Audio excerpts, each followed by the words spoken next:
ሰላም ሰላም ክብረት ፋሚሊ ናይ ዩቲዩብ ቻናል ከመይ ኣለኹም?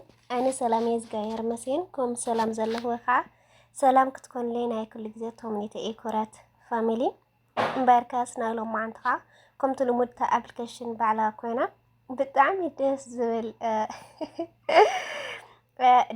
ቪድዮ እየ ክሰርሐልኩም ማለት እዩ። ክሳብ መጨረሻ ተኸታተልቲ ይኩኑ።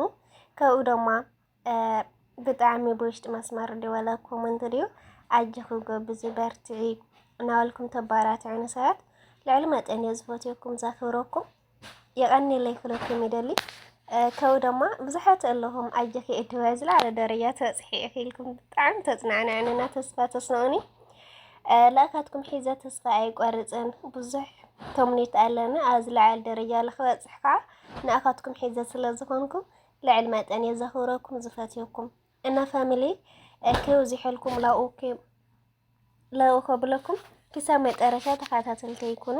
ከኡ ድማ እቲ ፅሑፍ ኣብ ኮመንቲ ገድፈልኩም እየ እቲ ፅሑፍ ተይተጋገኹም ፅሒፍኩም ወይ ከዓ ኮፒ ገይርኩም ውሰዱ። ካብኡ ግን ብደንቢ ተሰኣሉ ማለት እዩ። ተኣዊኩም ከዓ ፀገም ኣውለይ ብውሽጢ መስመር ሃይወለኒ ክሕግዘኩም ኣኽእል እየ። ቅድሚኡ ግን ናብ ኩሎም መሓዝትኩም ናዕረክትክን ብሕልፊ ደቂ ኣንስትዮ ብጣዕሚ እያ ደስ ዝብል ዛ ቪድዮ ማለት እዩ። ኣብ ዓዲ ዓርከይ ናበልና ምስ መሓዝትና ላገረብና ኸድና ዓላዊ ሓኪምና ብሕልፊ ብዳኣመት ክኾን ከሎ ብጣዕሚ እዩ ደስ ዝለና ነይሩ ዓላዊ ምሕፃብ እሞ እዛ መቃናሮ ከዓ መሓዛ ልመሓዛ ኮይንካ ዓላዊ ምሕፃብ እያ እሞ ለኩለክን መሓዝትክን ሸር ናገርክን ኣበረታዕኒ። ከኡ ድማ ሓድሽ ዝኾንኩም ላይክ ሸር ሰብስክራይብ እናገበርኩም ቤተሰብ ይኩኑ። ቤተሰብ ከዓ ከምቲ ልሙድ ሃናፂ ርእየተኩም ኣይፈለየኒ ከዚ ናብኡ ከብለኩም ሰናይ ጫንኪ ከዚ ኩሉ ግዜ ላዛ ፕላስተርና ንኸይድ ላዛ ምልክት ዝገበረልኩም ለኹ ማለት እዩ። ናብዚኣና ንኸድ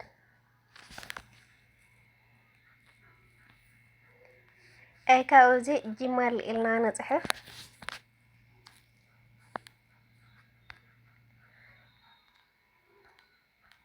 ጅማል ኢልና ምፅሓፍና ነተይ ወሪዳ ስለ ፀንሐት ኦፕን ምሰልክዋ ወዲያው እያ ትወስደኒ ማለት ነው። እካው ዝኣያሕ ምልክት ዝገበረልኩም ለኹ እዚኣ ፕላስ ንወቃዓ ካብኡ ፕላስ ምስ ወቃዕናያ ኣብዚ ናይ ጋራሉ ምልክት እኒኣ ዝኣያሕ እዚኣ ማለት እዩ። እዚኣ ነዋ ካብዚ ላጋራል ስለ ዘእተየትኒ ደስ ለለኒ ፎቶ ክወስድ እየ ካብኡ ባዕላ ሰሪሓ ተምፀልናያ ማለት እዩ። ከዚ ለኣብነት ወላዚያ ንግበረ እና እቲ ፅሑፍ ግን ኮፒ ስለገበረየ ልመፆ ከኣነ ኣብዚኣ ፅቅጥ ኣቢለ ፖስት ፍላየ ካብኡ ምልክት ገይረልኩም እኒአኹ እዚኣ ዘኣያሕ ምልክት ናይ ሪከርዲ እዚኣ ነውዓ ማለት እዩ። ካብኡ ትፅበይዎ ንእሽተይ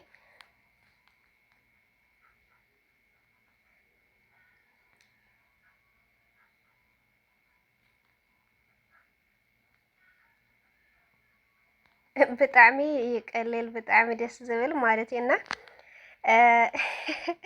እዚኣ ስኢሎም ፅኢልና እኒኦ ማለት እዩ።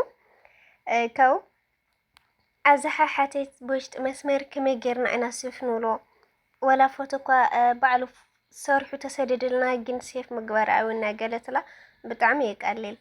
ናትካትኩም ብፅሑፍ ኮይኑ ክመፅእ ይኽእል እዩ። ናተይ ግን ምልክት እኒኣ እዚኣ ምስ ወቃዕኽዋ ሴፍ እየ ክብላ ናይካትኩም ብፅሑፍ እንድሕር መፂ ከዓ ሴፍ ልብል ተመፂ ብእንግሊሽ ሴፍ ተውዕዋ ካብኡ ወዲያው ላጋራሉ ይሓልፍ። ከዚ ናተይ እዚኣ ክዋዕየ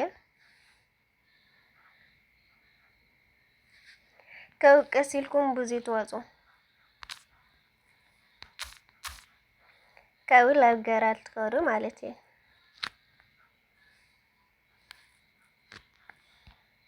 ከው ርእይዋ እዛ ፎቶ ማለት እዩ። ከምዚ ኢላ ኣገረብ ዓላውና ሓፅብኩም ወፂያ ተስኢላ ማለት እዩ። እና ብጣዕሚ ደስ ዝብል መቀናበሪ እዩ። ብጣዕሚ ገሪሙኒ ጀዋል ዚአን ማለት የምፅ ነገር የለዋ ማለት እዩ። እና ተተመቻትኩም ላይክ ሼር ሰብስክራይብ እናገበርኩም ኣባራትዑኒ። ከኡ ድማ ኩልክን መሓዝትክን ብሕልፊ ደቂ ዓድና ተኣኪብና ኢና ንውዕል ነርና ቃ መሓዛ ልመሓዛ ገረብ ማለት እዩ። እና نا كلن محازتكن شيرنا جبركن لا يحفتن كعنا براتعكن بيت سوكنا خلكن يدلي كاوت صحف أو كومنتي قد فلكم يا كوب بمجار ويكعتي تجاجهم بمصحف وسيدكم تسأل خلكم يدلي مالتيو نايلو ما عن تزيات مثل بخالي ما رايك سال زمات صفعة نادا channel لايك شير سبسكرايب نقولكم عباراتني خلكم يدلي باي كورات فاميلي